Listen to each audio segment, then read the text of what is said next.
In reality, we will be using some devices in order to measure this receiving time Ti. But that device will actually not be perfect. And also recall that we have used a first order approximation.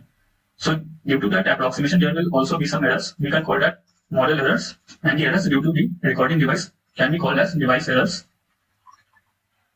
Combining these two, we will use Gaussian noise to model these errors.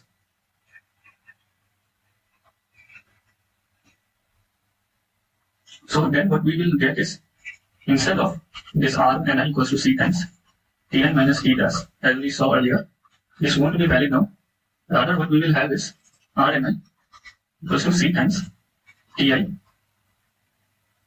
plus some Wi minus T dash. So now our recorded time has become Ti plus Wi. So if this Wi belongs to some Gaussian noise with mean 0 and variance sigma square. Now this mean need not be 0 for the solution that I will discuss, but you can think about it by yourself. So now what we will have as our equation is Ti plus Wi minus T dash equals to Roi divided by C plus cos theta I divided by C del x plus sin theta I divided by C del y.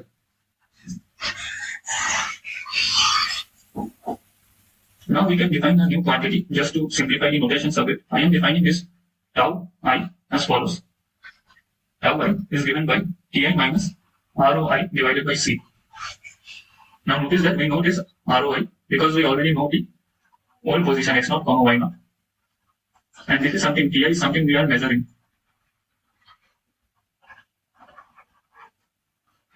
Hence we actually know this tau I for all I equals to 1, 2, till n. So now our equations actually become tau I plus Wi minus T dash equals to cos theta I divided by C del x plus sin theta I divided by C del y. So we have taken all the unknowns that we want to know on the right hand side, that is this del x and this del y. And again, to just iterate once more, this Wi belongs to a Gaussian noise process with 0 mean and variance sigma square and IID. So all of them are identical and independently distributed. Now again, just to simplify the notations further and to also carry out the next step, I will define another variable as epsilon I, which is given by tau I plus 1 minus tau I, and this is I am defining for all I in the set 1, 2, till n minus 1. So you can understand. So one can understand it as follows, that is epsilon 1 will be tau 2 minus tau 1, epsilon 2 will be tau 3 minus tau 2, and so on and so forth. Epsilon n minus 1 will be tau n minus tau n minus 1. Now one can see is, using the above n set of equations we had for all I in the following set, I can get a set of n minus 1 equation as follows. So this is a set of n minus 1 equations. Epsilon 1 plus W2 minus W1 equals to cos theta 2 minus cos theta 1 by C del x plus sin theta 2 minus sin theta 1 by C del y. Then epsilon 2 plus W3 minus W2 equals to cos theta 3 minus cos theta 2 divided by C del x plus sin theta 3 minus sin theta 2 divided by C del y. So one can already start to see the pattern and so on. We will get the final epsilon n minus 1 plus W1 minus Wn minus 1 equals to cos theta n minus cos theta n minus 1 divided by C del x plus sin theta n minus 1 divided by C del y. So now what we see is that above we have got a set of n minus 1 equations. Now one can go forward and write the above set of n minus 1 equations in a matrix form.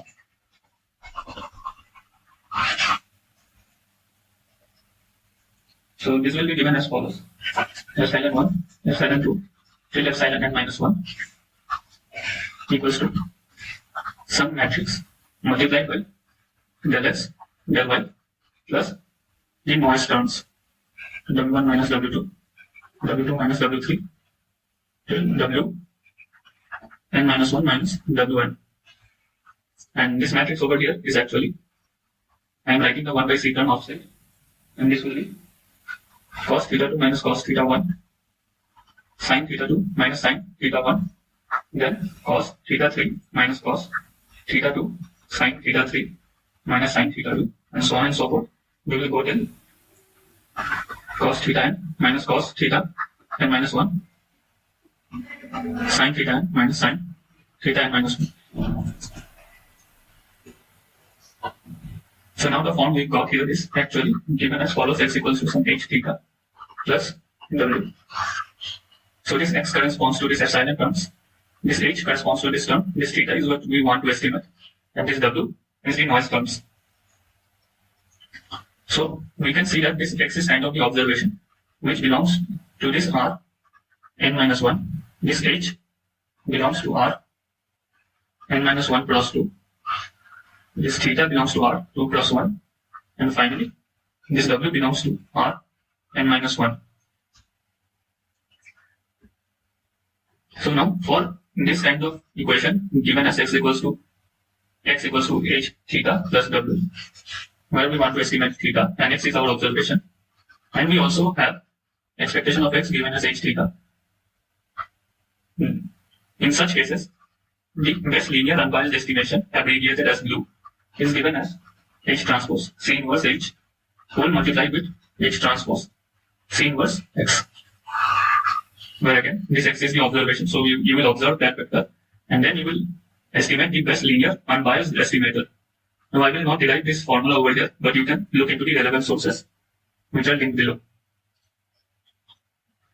Now once we have calculated this theta BLEU, it is actually the del x BLEU and del y BLEU. So basically what we did is we used the best linear unbiased estimator equation in order to get the estimate of this del x and del y. So once we get this, it is very easy to see that the xn or the new location's x coordinate will be given by del x BLEU plus x naught, and similarly yn will be given by del y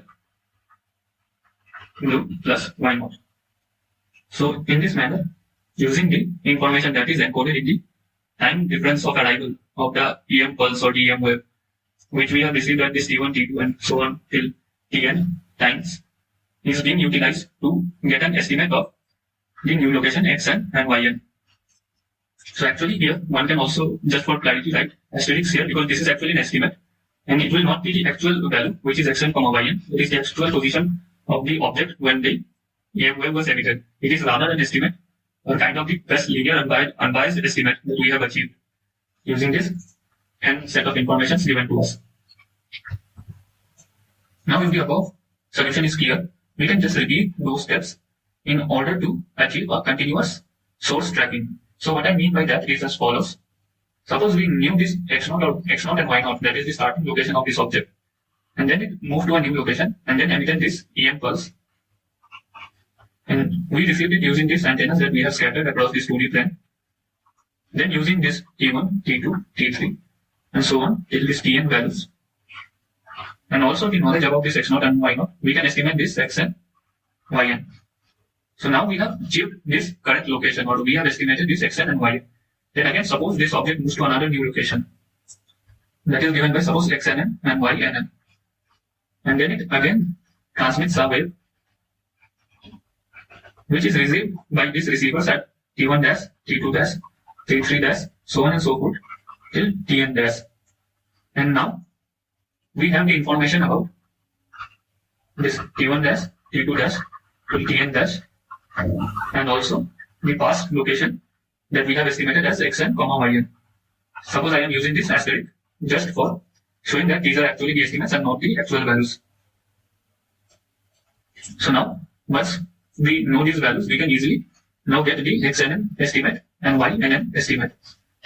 And then again, if it moves to another new location from this xnn, ynn to suppose x triple n, y triple n, we can again estimate that, because the wave it will emit here will again be captured by our receiver at some other time points, and this we can keep on repeating this process in order to achieve a continuous source tracking. So the basic methodology and the pipeline that I just discussed over here has been implemented in form of a MATLAB code. So this is the MATLAB code that is used to understand the working of this best linear unbiased estimator for the source localization or source tracking purpose. First, I will run the code and we'll see how it functions. So if I hit the run button, this window pops up, and in this window, I have this cursor and I can click it anywhere. Suppose I click it here. So we can see that we have starting position at the 0,0 location, and then we have moved to another location. So this blue circles over here shows the position at the time intervals when the EM pulse is emitted. Then again, if I click at some other location, it will show the next position. So basically, me clicking on this display results in the object moving in that particular direction. So if I want to move up now, I will click in the upward direction, and this object will keep on moving upward. Now I want to move a bit left also. So now I can click on this left side so that the object will now keep on turning to the left. So in this manner, we can see that how this code is kind of simulating the motion of this object. And suppose I have now clicked it 10 times, and after that, it is showing me the whole trajectory that is covered by this object. Now this red dots over here actually represent the positions of the antennas. So for this particular example, I have placed 6 antennas, which is shown over here at random places. So these antennas are currently placed at some random position that is scattered across the 2D plane. Now if I zoom into the trajectory a bit, so we started from this position 0,0, then we moved to the new position, then we continuously moved to a newer position. Suppose first I went up, then I went left. Hence this trajectory is shown, and this blue circles over here shows the estimated positions. This blue circles over here shows the estimated positions, and on the other hand, these green lines and the green process shows the actual position of the object. So at these locations, we can see that there is some certain deviation between the actual and the estimated values. But at the beginning, the actual and the estimated values are coinciding quite well. So given this basic understanding of the functioning of the code, we can now move on to understand the code itself.